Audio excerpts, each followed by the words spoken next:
Welcome to Talking Books TV. I'm your host, Michelle Vandebass, and today we're going to find out how to find a rare, possibly valuable painting at a garage sale or when you're out thrifting at thrift stores.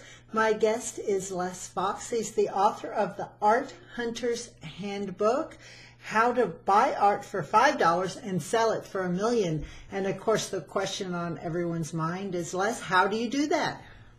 Well, that's a pretty good idea, and some people do. On the cover of our book is a painting that someone actually did find at a garage sale for $5 and sold to a museum for $1 million. Hopefully, a lot of people who read my book will find find $1,000 paintings. If you buy a book for $16 and you find a $1,000 painting, that's not a bad deal either. Les, tell me what you look for when you go to a thrift store or garage sale, because in the book you've got some really interesting tips about to look at the back, look for staples. Talk about that for a minute, what we should look for. Okay, well, many people have difficulty identifying an original painting compared to a print because essentially the image is the same. But an original painting, and we're usually talking about oil paintings, most valuable paintings are oil paintings. You can feel the oil painting. With your hand, you can just put your hand on the canvas and feel it. But if you turn it on the back, the canvas would be either stapled, or if it's at least 50 or 60 years old, it would be nailed to a wooden stretcher, which is the inner wooden frame. And that tells you that at least you have an original. From that point, everything is about who painted the painting and not really how beautiful the painting is. The ugliest Picasso is worth considerably more than the most beautiful painting that you or I or most artists could ever paint, because a famous artist is just more valuable than a non-famous artist. So people need to find the artist's name and then contact us or go on Ask Art, which is the primary database that we refer to. It has 240,000 different artists who are all in museums and all have auction records. And if an artist is listed on Ask Art, their paintings are probably worth, oil paintings are probably worth at least $500 or $1,000, and maybe much, much more than that. Maybe not $1 million, but there's lots of paintings that are worth $10,000 and $20,000 that people would not imagine are that valuable unless they look them up. One of the things, Les, you talk about in the book that I think is really interesting is modern art often gets passed by because we just look at it and it looks like blocks or circles, but they can in fact be very valuable. There's tons of modern art. I mean, we're talking about millions of paintings that were done as recently as the 60s and 70s, which was when abstract and modern art really started to become popular. And people back in the 60s and 70s, we get contacted by lots of people who bought that stuff and didn't know that it was valuable and found out it was worth thousands or tens of thousands of dollars. A lot of it was bought for $50 or $100 at the time. A lot of artists that weren't famous. What do we look for in a modern art painting to know whether it's valuable? Is it just the name, or are there other clues? No, it really is just the name. As people develop an eye for art, even weird-looking modern art starts to present itself as something that was done by a talented, accomplished artist. But really the most important thing, someone recently offered us a painting by a woman named Shirley Jaffe, and honestly, when it was offered to us and it turned up in the neighborhood, I didn't know who Shirley Jaffe was, and I looked her up, and she has been exhibited at the Whitney Museum, the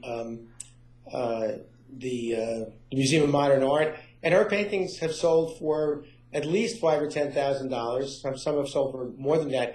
And I had no idea when the person sent me the picture that it was that valuable. It was basically just a bunch of lines and slashes. And turns out Shirley Jaffe is quite a famous, a fairly famous, not like Picasso, but a fairly famous modern artist. So I was even surprised that she was one of the 240,000 artists that we didn't know who she was.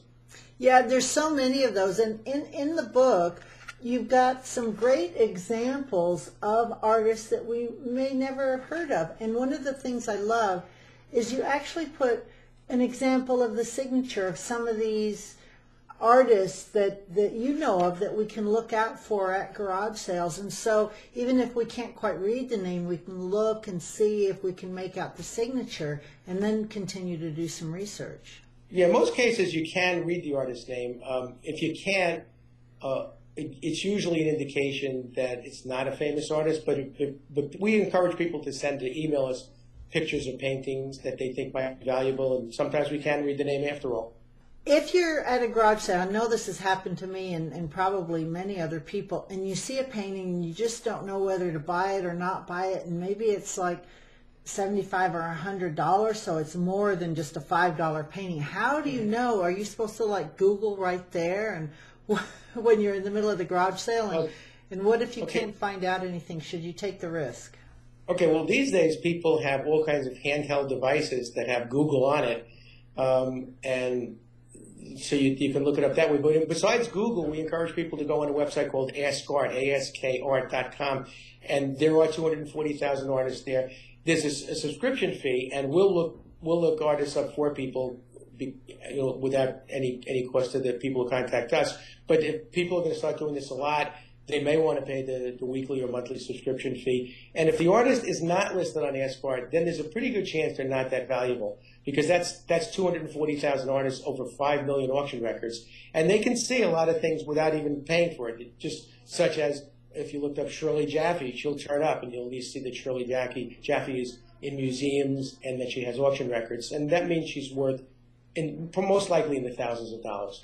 And that's one example of somebody who might end up having a painting worth several $1,000s, but you've actually had some pretty good success stories.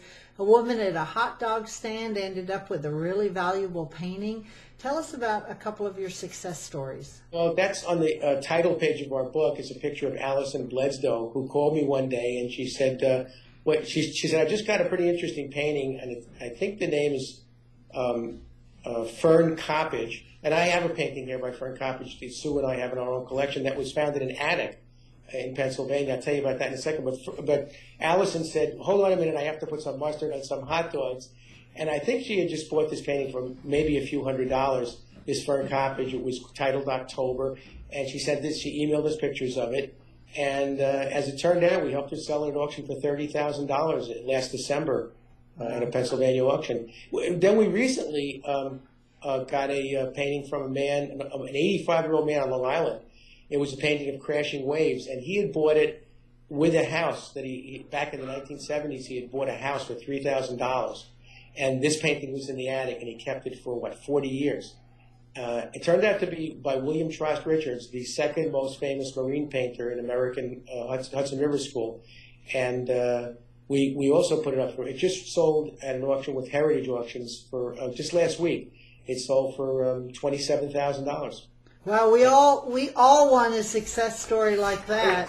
Now, people can find you at AmericanArtAdvisor.com, which is a website full of resources. But before someone contacts you, what should they prepare? What should they need to know before they contact you? What should they have ready?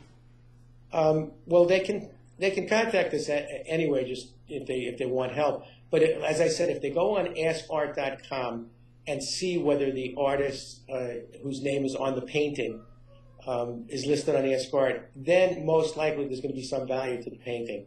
It may be hundreds, it may be thousands, it may be $1 million or more, we don't know. But if they're not on that website, there's a better chance that it's not that valuable. And if they can't read the signature, we'll try to read it, but often if you can't read the signature, it turns out to be a dead end because you have to know who the artist is. And if there's a label on the back, that would be helpful. If there's any documentation or invoices or anything about the history of a painting, that adds value and it makes it easier to do the research on what they have. Les, why should we use you then? I mean, if I can go to AskArt.com myself and I can read the signature, then what do I need you for? Well, we pay the fees on AskArt, so we'll be happy to look things up for people and do comparisons of dozens or hundreds of comparable auctions. You can spend hours on AskArt trying to find paintings that are pretty close to in size, subject matter, of what you found. But we also get involved with helping people sell their paintings at auction, and I think they can do better with us as a partner in putting paintings up at auctions than in selling it themselves to Sotheby's or Christie's, consigning it to Sotheby's or Christie's, because we actually get involved as partners. We actually do financing, and we wind up helping in doing the marketing, the promotion. And I believe in many cases we can get people 50% to 100% more for paintings than if they try to market them themselves. Okay, I've got to go write down and look around my house, look at all my paintings and start looking them up Please. and see what I got there. Thanks so much, Les, for being a guest on Talking Sure. Books TV today. And I want people to go to your website, AmericanArtAdvisor.com. I want to make sure I get that right. Here's the book, The Art Hunter's Handbook, and go buy that painting for $5 and see if it's worth thousands. Thanks for being a guest today. Okay. Thank you, Michelle.